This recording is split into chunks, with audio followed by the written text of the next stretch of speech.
So the first morning we decided to get fast passes for Magic Kingdom. I picked my fast passes 60 days in advance because I was on site at the Disney World Dolphin Resort. And my first fast pass was for Space Mountain, and it was from 8:20 to 9:20. So we decided to get in there early. So we left the hotel at 8 o'clock. We caught the bus at 8:07, and we arrived at 8:27. We were already inside the park here by 8:27. Um, we decided to go ahead and do a few rides before the end of our Space Mountain Fast Pass at 9:20.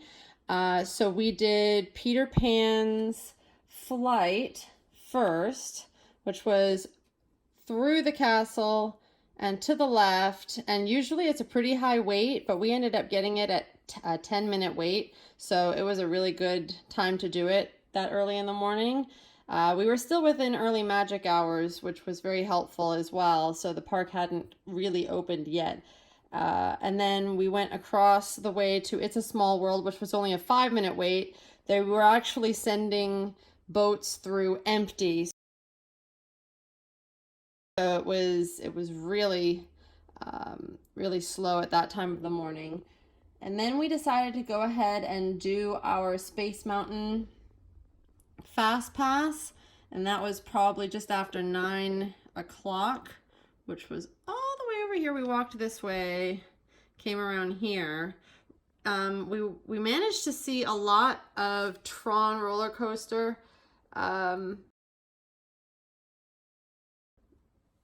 construction right over there. They are definitely moving along there. And then what we did was we went over to Buzz Lightyear's Space Ranger spin, which was only a 5-minute wait, so that was also a walk-on. The Astro Orbiter was down at the time, so not sure why that was. Our next fast pass we had was the Seven Dwarfs Mine Train from 9:25 to 10:25. So we went ahead and did Barnstormer, Goofy's Barnstormer first, which was only a 5-minute wait.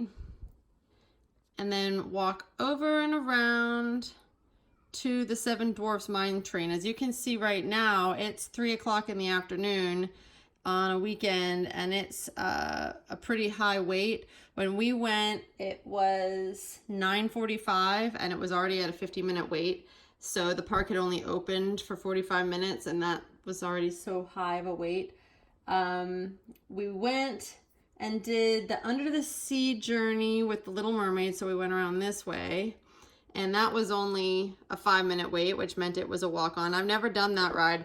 And it was fun. It had these little seashells that you sit in, and I think you can probably fit 2 adults and a kid in each, or maybe 2 adults and 2 kids. I'm not entirely sure. There were only 2 of us in the seashell, and it went through a series of animatronic rooms, and it basically recounted the entire story of the movie, which is always fun. Little Mermaid is one of my favorite movies. That was not a ride we were anticipating doing, but we were already there, and it was only 9:50, 9:55 in the morning, so it made total sense to just go ahead and ride as many as we could. And then we walked over, and I really have been wanting to see the Rapunzel and Tangled rest area.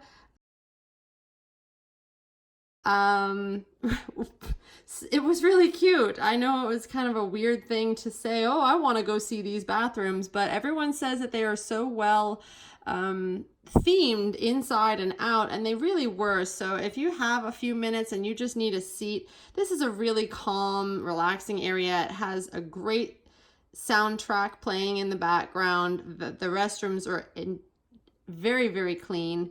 That's something that we noticed at Disney in general. All of the restrooms that we encountered were pretty clean. Some of them, like this one, was exceptionally clean, like immaculate.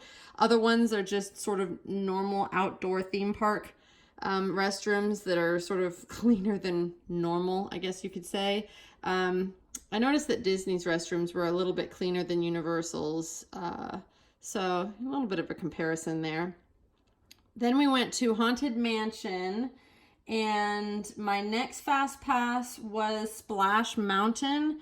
And the Splash Mountain fast pass was anytime between 10:30 and 11:30. So we went all the way around this way and up to Splash Mountain. And it was, I think, about a 45-minute wait that morning. So it was pretty good to have that fast pass. And then as soon as we were done with that around 11, we went next door to the Big Thunder Mountain Railroad. And that was such a fun ride. I think that was one that we had actually done previously, and we enjoyed that one. Splash Mountain I have done before in my youth, but Michael had not done it before, and we were worried about really how wet we were gonna get, and we sat in the two middle rows of the log, and we really didn't get wet at all, hardly a splash on the face, so I was quite pleased with that. It was also threatening to rain all day, so we were carrying around an umbrella and it never rained, so we got lucky. After I used my third and final fast pass at Splash Mountain at 11, I managed to go onto the app on my phone and get a fast pass for Pirates of the Caribbean, which is always a favorite for me and my husband. We love those movies and we love the ride. I nearly lost my hat on the first little drop. I totally forgot that there was a drop there, and there was a gust of wind and it blew my hat off, my little fedora, but luckily the woman in the back row actually caught it and passed it back up to me in the front row. So that was really cool. Thank you, stranger lady. We really appreciate that, because it would have been a very hot day without that hat.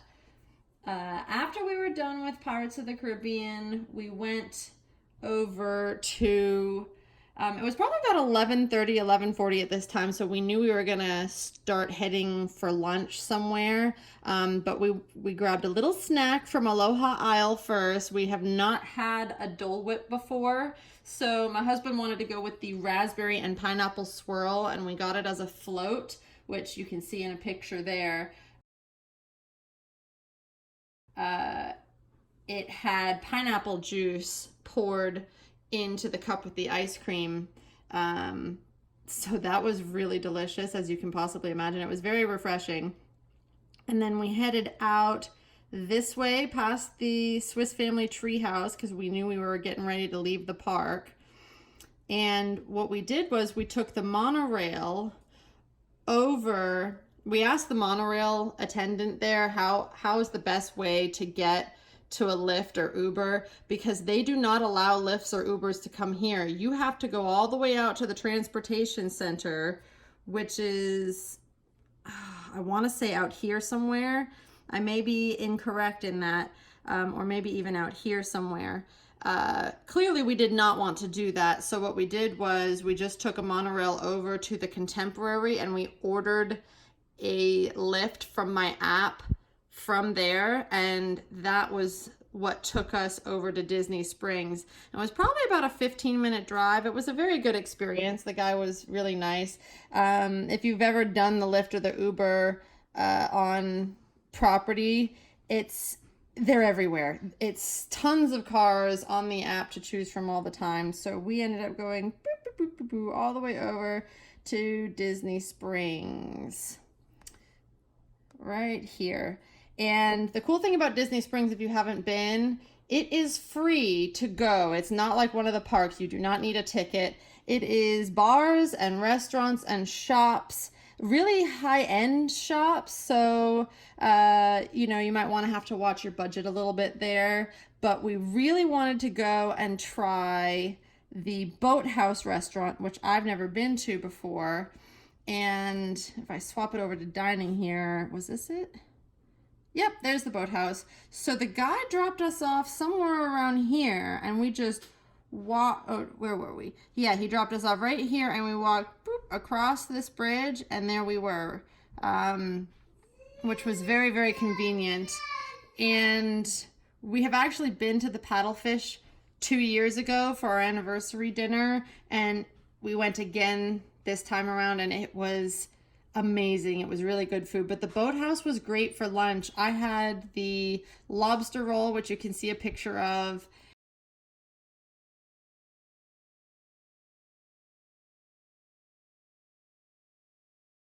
And my husband had the fish tacos, which were really refreshing, not very heavy. The fish was nice and fresh. I don't really like fish, and I especially don't like fishy fish, which I know sounds kind of crazy, but I think the people that don't like fish out there will understand what I'm trying to say. And then we had the clams, which unfortunately they were a bit gritty, but the sauce that they were in, the garlic white wine sauce, was really good. So that was kind of where it was at there. But the lobster roll, I really, really liked it. I have had a lobster roll before and it was kind of bland, but this had a really nice mayo sauce mixed in with the lobster and it was very fresh. So, as you can tell, we did a lot, and that was just by lunch. So we managed to finish lunch probably around 1:30, 2 o'clock. So it was kind of a late lunch, but we took our time at the boathouse. There were all these beautiful boats driving around back and forth, and it was fun to watch out the window and do that. And the service, as you can probably imagine, at a higher scale restaurant was exceptional. They were all very friendly, very nice, and we enjoyed ourselves. I'll definitely be going back. So I hope you enjoyed my bit of planning for the Magic Kingdom park morning that we had. We managed to get in, as I said, a heck of a lot of rides because the hurricane, I guess, washed a lot of people out. So good luck with your Fastpass planning, and my best advice is to always keep an eye on the app, because you never know what Fastpass will pop up for you that you can swap, and you never know what the wait times are. You might just want to go to that ride a little bit earlier than you originally anticipated, and you can get one more checked off the box. Thank you, and see you later.